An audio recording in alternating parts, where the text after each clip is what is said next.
چیزیں بات کرنی ہے. ڈاکٹر ذاکر نائک کو سنے وسیلے کے بارے میں وہ کیا کہتے ہیں. یہ جو کہا جاتا ہے کہ نبی کے حوالے سے نبی کے حوالے سے نبی کے صدقے ہمیں یہ چیز وہ بھی اگر آپ محمد صلی اللہ علیہ وسلم کے صدقے سے بھی مانگتے. اگر آپ پڑھیں گے حدیث دعا، ایک حدیث ہے محمد صلی اللہ علیہ وسلم آخرت کے دن کے اوپر ہی will be the one to intercede. تو آخرت کے دن پہ جب اللہ تعالیٰ اسے اجازت دیں گے تو آپ اس ٹائم مانگ سکتے، ادھر نہیں. کم از کم 25 آیتیں فرصت. شفا مطلب سفارش، وسیلہ حرام ہے. دو آیت میں لکھا ہوا ہے صرف ان کو اجازت ہے جو اللہ تعالیٰ آخرت میں ان کو اجازت دیں گے، وہ محمد صلی اللہ علیہ وسلم آخرت میں. آج کی تاریخ میں ہم محمد صلی اللہ علیہ وسلم سے بھی نہیں مانگ سکتے. باقی لوگ کو تو چھوڑو، سنت اور باقی بابا لوگ کو چھوڑو، محمد صلی اللہ علیہ وسلم کو بھی ماننا ہمارے لیے حرام ہے. جو دو باتیں کہی. سوال پوچھا اینکر نے کہ صاحب کیا یہ کہا جاتا ہے، یہ جو کہا جاتا ہے کہ اللہ ہمیں رسول کے صدقے میں دے دے، ان کے واسطے سے دے دے، جائز ہے؟ بالکل جائز نہیں، بالکل جائز نہیں. بنا سوچے سمجھے طوطے کی طرح بول دیا. بالکل جائز نہیں ہے. کم از کم قرآن میں 25 آیتیں ہیں جس میں وسیلہ مانگنے سے روک دیا گیا. اور پھر دوسری کلپ میں انہوں نے کہا، دوسری ویڈیو کلپ تھی، اس میں کہتے ہیں کہ شفا وسیلہ یہ جائز نہیں ہے. اس بیچارے کو یہی نہیں معلوم کہ شفا الگ ہے، وسیلہ الگ ہے. شفا جس کو شفاعت کہتے ہیں، شفاعت الگ ہے، وسیلہ الگ ہے. دونوں کو ایک ہی کر دیا. ارے بھائی، بہن الگ ہے، امی الگ ہے. بہن اور ماں ایک نہیں ہو سکتی. ایک کر دیا سب کو، اور ایک کر کے کہا کہ آج کی تاریخ میں نہیں مانگ سکتے رسول اللہ، قیامت کے دن جب اجازت ملے گی وہاں. ارے جناب، قیامت میں وسیلے کی نہیں شفاعت کی اجازت ملے گی. دنیا میں وسیلہ مانگنا ہے، قیامت میں شفاعت کی اس میں ملے گا، شفاعت فرمائیں گے سرکار. ایک کر دیا. اور کے بعد دعویٰ ان کا یہ تھا کہ 25 آیتیں قرآن میں جس میں وسیلہ مانگنے سے منع کیا. پھر وہی بات انہوں نے ایک دوسری انگلش اسپیچ میں بھی کہی، وہ بھی سن لیجیے. The Quran says in no less than 25 places in Surah Baqarah and Surah Imran, several places that wasila shifa is haram. 25 places that wasila shifa is haram. 25 places. 25 جگہ ہے، 25 places، 25 جگہ ہے that وسیلہ شفا is haram. یعنی شفاعت طلب کرنا، وسیلہ طلب کرنا دونوں حرام ہیں. اور قرآن میں کتنی آیتیں ڈاکٹر ذاکر صاحب کے مطابق؟ ہاں، آج تقریباً 6 سال کا عرصہ ہونے آ چکا ہے. 5 سال تو بالکل ڈیفینیٹلی ہو چکے ہیں. 6 سال کا عرصہ ہونے کو آیا. حافظ احسان قادری صاحب شری لنکا والے، شری لنکا میں پکڑ کے پوچھا کہاں ہے 25 آیتیں، ایک ہی سناؤ. کہا بھائی وہ تو طوطا ہوں، رٹ کر آیا ہوں، ابھی رٹ کے نہیں آیا ہوں، رٹ کر آؤں گا پھر سناؤں گا. اچھا چلو ٹھیک ہے بھائی، کب سے ایسے سناؤں گے؟ ای میل کا آپ ایڈریس دے دیجئے، ای میل پر میں جواب بھیج دوں گا. 5 سال ہو گئے، نہ ای میل آیا، نہ جواب آیا، کچھ نہیں آیا. ہم نے بھی بامبے آ کے بار بار پوچھا بھئی 25 نہیں، ایک ہی سنا دو، ایک ہی سنا دو، ایک ہی سنا دو. ہو تو آئے، یعنی قرآن کے نام پر جھوٹ بول رہا ہے. اور قوم کی بددماغی دیکھو ان کو، یہ کھلے طور پر دیکھ رہے کہ ہمارا اسلامی اسکالر جس گدھے کو ہم نے کوٹ اور ٹائی پہنا کر پیش کیا ہے، اس کے گدھے پن کا یہ حال ہے کہ جس بات کا دعویٰ کیا اس کا ثبوت نہیں دے سکا، مگر تب بھی کہتے ڈاکٹر ذاکر نائک بہت بڑے اسلامی اسکالر. اسلامی اسکالر نہیں ہے بھائی، بہت بڑے جھوٹے ہیں.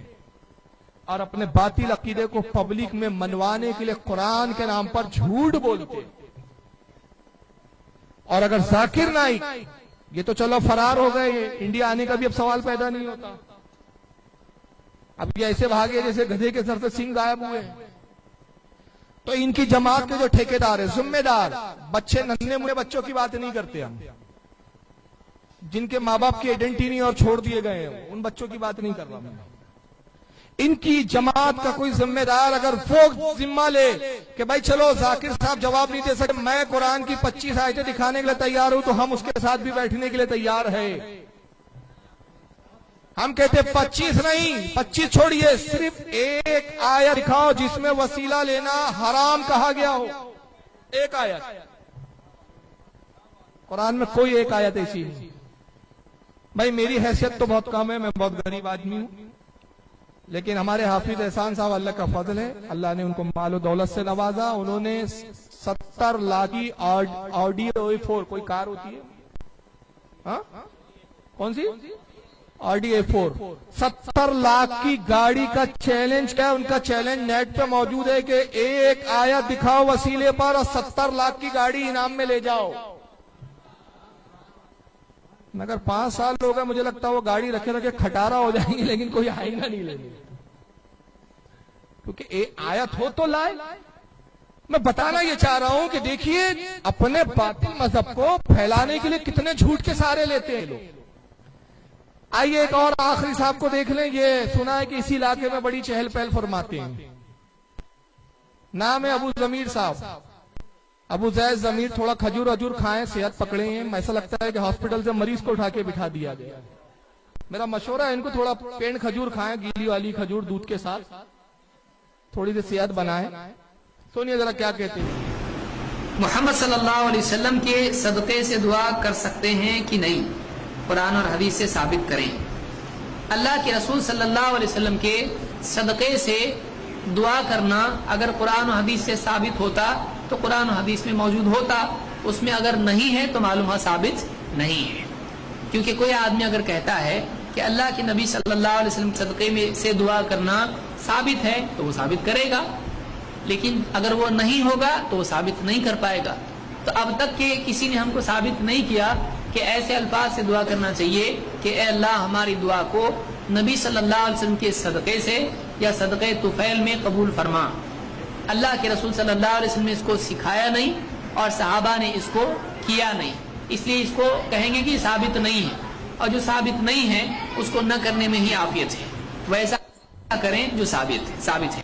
یہ کہتے ہیں کہ ہمیں آج تک قرآن و حدیث میں کہیں نظر نہیں آیا کہ یہ کہنا کہ اللہ رسول کے صدقے میں ہمیں یہ دے دے. حضور کے وسیلے سے مانگنا، حضور کے صدقے اور واسطے سے مانگنا، یہ ہمیں قرآن حدیث میں ملا نہیں، اور چونکہ یہ ہے نہیں تو کوئی اس کو ثابت کر نہیں سکتا. آج تک کوئی یہ ثابت کر نہیں سکا. تو ان کو قرآن حدیث میں نہیں ملا. بڑا تعجب ہوتا ہے کہ یہ بولتے وقت ان کو شرم نہیں آتی، گویا یہ کیا اپنے آپ کو اس وقت کا مفسر اعظم سمجھتے ہیں؟ اپنے وقت کا کیا امام بخاری سمجھتے کہ ساری حدیثیں تمہاری نگاہوں سے گزر گئی اور تم نے اعلان کر دیا کہ نہیں قرآن حدیث میں ان کو کہیں نہیں ملا؟ آئیے جناب میں قرآن میں بتاتا ہوں کہ وسیلے کا تصور اس امت کے لیے نہیں پچھلی امت میں بھی ہے، اور اس کی شرح میں پھر میں حدیث پیش کروں گا، کسی مولانا کا قول نہیں پیش کروں گا. پارہ نمبر 1 ہے، ان کو نہیں ملا قرآن حدیث میں قرآن سے دکھا رہا ہوں. پارہ 1 ہے سورہ بقرہ اور آیت نمبر 190 یہودیوں کا ایک عمل قرآن بیان کر رہا ہے. اور کس وقت کا عمل ہے کہ ابھی نبی کریم صلی اللہ تعالی علیہ وسلم مبعوث نہیں ہوئے، سرکار تشریف نہیں لائے ہیں. تو یہودیوں کا ایک عمل قرآن بتاتا ہے، اور کیا بتاتا ہے؟ وَقَانُوا مِن قَبْلُ يَسْتَفْتِحُونَ عَلَى الَّذِينَ كَفَرُوا. اللہ فرماتے ہیں اور اس سے پہلے اے حبیب تجھ سے پہلے، تیرے مبعوث ہونے سے پہلے، یہ اسی نبی سے یعنی تیرے وسیلے سے کافروں پر فتح کی دعا مانگا کرتے تھے. اے میرے حبیب جب تو تشریف نہیں لایا تو تیرے ہی وسیلے سے، اسی نبی کے وسیلے سے کیا کرتے تھے؟ کافروں پہ فتح کی دعا کیا کرتے تھے. فَلَمَّا جَاءَهُم مَّا عَرَفُوا كَفَرُوا بِهِ. اور جب اے حبیب تشریف لا چکا تو، ہمارا حبیب آ گیا، تو اس کی نبوت کے منکر ہو کے بیٹھ گئے. جب ان میں جانا پہچانا آیا تو اس کے منکر ہوئے، اور جب منکر ہوئے تو فَلَعْنَةُ اللَّهِ عَلَى الْكَافِرِينَ. تو پس اللہ کی لعنت ہو ان کافروں پر. تو کہہ رہا اللہ فرما رہا ہے کہ جب تک نبی نہیں آیا تھا بھول گئے تم، وہ احسان بھول گئے کہ تم اسی نبی کے وسیلے سے دعا کرتے تھے اور ہم فتح دیتے تھے، اور جب ہمارا نبی آ گیا تو انکار کر بیٹھے. تو پتا چلا کہ وسیلے کا انکار وہ کرتا ہے جو غدار ہوتا ہے، وسیلے کا انکار وہ کرتا ہے جو دغاباز ہوتا ہے، وسیلے کا انکار وہ کرتا ہے جس پر اللہ کی لعنت ہوتی ہے. جب تک نبی نہیں آیا وسیلے مانگ رہے ہیں. تو اب اس کی شرح کیا ہے؟ آئیے میں نہیں بیان کرتا، حدیث کی روشنی میں ذرا دیکھیں. آپ کے سامنے میں حدیث کی کتاب پیش کر رہا ہوں، حاکم المستدرک. یہ امام حاکم کی المستدرک ہے، اور پھر یہ حدیث بہت ساری کتابوں میں ہے. انشاءاللہ وہ ساری کتابوں کے حوالے میں صفحے نمبر حدیث نمبر کے ساتھ آپ کے سامنے پیش کروں گا. فی الحال اسکین پیج آپ کے سامنے آ رہا ہے، حاکم المستدرک علی الصحیحین. امام حاکم کی حدیث کی کتاب، وہ حدیثوں کو امام حاکم نے اس میں جمع کیا جو صحیح حدیثیں تھی، لیکن جس کو امام بخاری اور امام مسلم نے نہیں نقل کیا، ان حدیثوں کو جمع کر دیا انہوں نے، امام حاکم نے، لہذا یہ صحیح حدیثوں کا مجموعہ حاکم المستدرک کی جلد نمبر 2 صفحہ نمبر 316، حدیث نمبر اس کی 3101، کتاب التفسیر، اور سورہ بقرہ کی اسی آیت کی تفسیر میں یہ حدیث ہے۔ کتاب التفسیر باب ہے اس کا، سورہ بقرہ کی تفسیر میں حدیث نمبر 3101۔ امام حاکم رضی اللہ تعالیٰ عنہ حضرت انس رضی اللہ تعالیٰ عنہ سے یہ حدیث نقل فرماتے ہیں، کہتے ہیں عن ابن عباس، حضرت عبداللہ ابن عباس سے نقل کرتے ہیں، عن ابن عباس رضی اللہ تعالیٰ عنہما قال كانت يهود خیبر تقاتل اطفال۔ حضرت عبداللہ ابن عباس کہتے ہیں کہ خیبر کے یہودی اکثر ان کی جنگیں قبیلہ اطفان سے ہوا کرتی تھی۔ ایک قبیلہ تھا جس کا کیا نام تھا؟ قبیلہ اطفان۔ قبیلہ اطفان سے کی جنگیں ہوتی تھی، اکثر یہ خیبر کے یہودی ان سے جنگوں میں ان کے جنگیں لڑتے رہتے تھے۔ فَقُلَّمَا الْتَقَوْا حَزَمَتْ يَهُودُ خَيْبَرَ، اور کہتے ہیں کہ جب بھی خیبر کے یہودی ان سے لڑتے تو جنگ میں ان کو شکست ہو جاتی تھی، وہ شکست سے دو چار ہوتے۔ جب بھی وہ لڑتے قبیلہ اطفان کے لوگوں سے، قبیلہ اطفان کے لوگ جب بھی ان پہ حملہ کرتے، خیبر کے یہودیوں کو ہارنا پڑتا تھا، ان کے سامنے، ان کی طاقت کے سامنے ٹک نہیں پاتے تھے۔ پھر آگے فرماتے فَذَاتِ الْيَهُودُ بِهَٰذِهِ الدُّعَاءِ، تو پھر یہودیوں نے اس دعا کے ذریعے اللہ کی پناہ مانگی، اللہ سے دعا کی۔ کون سی دعا کرنے لگے وہ؟ اب وہ دعا سنیے، اللہم انا نسألک بحق محمد النبی الامی الذی وعدتنا ان تخرجہ لنا فی آخر الزمان۔ انہوں نے دعا کی، اے پروردگار، اے ہمارے اللہ، ہم تجھ سے اس نبی امت، نبی امی محمد صلی اللہ علیہ وسلم کا واسطہ، اس کی وسیلہ، اس وسیلے سے، اس کے واسطے سے تیری پناہ چاہتے ہیں، جو تو آخری زمانے میں جن کو مبعوث فرمانے کا تو نے وعدہ کیا ہے۔ انہوں نے دعا کیا کی؟ اِنَّا نَسْأَلُكَ بِحَقِّ مُحَمَّدٍ، اے اللہ اس محمد کا وسیلہ، اس محمد کا واسطہ جو نبی الامی ہیں، جنہوں نے کسی سے نہیں پڑھا۔ پھر کس سے پڑھا؟ اللہ سے پڑھا، اللہ کے علاوہ کسی ذات نے نہیں پڑھایا، اور جن کے مبعوث ہونے کا، جن کے دنیا میں بھیجنے کا تو نے ہم سے وعدہ فرمایا آخری زمانے میں، ان کا وسیلہ پیش کرتے ہیں کہ تو ہمیں اللہ نصرتنا علیہم، اے اللہ تو ہمیں ان پر فتح عطا فرما دے، ان کے خلاف ہماری مدد فرما۔ چنانچہ عبداللہ ابن عباس فرماتے جب انہوں نے یہ دعا مانگنی شروع کی نبی کے وسیلے سے تو اللہ تعالیٰ نے ان کو فتح عطا فرمانی شروع کی، اور وہ جب بھی نبی کے وسیلے سے دعا کرتے اللہ تعالیٰ ان کو فتح عطا فرماتا، یہاں تک کہ نبی کے مبعوث ہونے سے پہلے تک وہ نبی کے وسیلے سے دعا کرتے رہے، لیکن جب نبی کریم صلی اللہ تعالی وسلم مبعوث ہو گئے، تشریف لائے، تو انہوں نے پھر نبی پاک صلی اللہ علیہ وسلم کا انکار فرما دیا۔ انہوں نے انکار کر دیا نبی کا، کہا ہم محمد کو نبی نہیں مانتے۔ تو اس وقت جب انہوں نے انکار کیا تو امام حاکم فرماتے، عبداللہ ابن عباس سے نقل کرتے کہ اس وقت پھر یہ آیت کریمہ نازل ہوئی جس میں اللہ نے فرمایا کہ حبیب تیرے مبعوث ہونے سے پہلے یہ تیرے وسیلے سے دعا کرتے تھے، اور جب تو مبعوث ہو گیا تو منکر ہو بیٹھے۔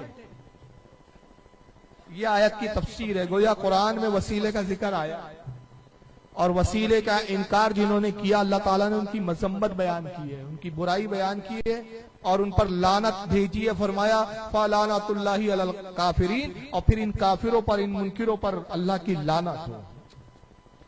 امام حاکم کے علاوہ اس حدیث کو امام ابن جریر طبری رحمۃ اللہ علیہ نے بھی لکھا ہے، تفسیر طبری کے اندر جلد نمبر اس کی 1 ہے، صفحہ نمبر 473، اسی آیت کی تفسیر میں انہوں نے لکھا۔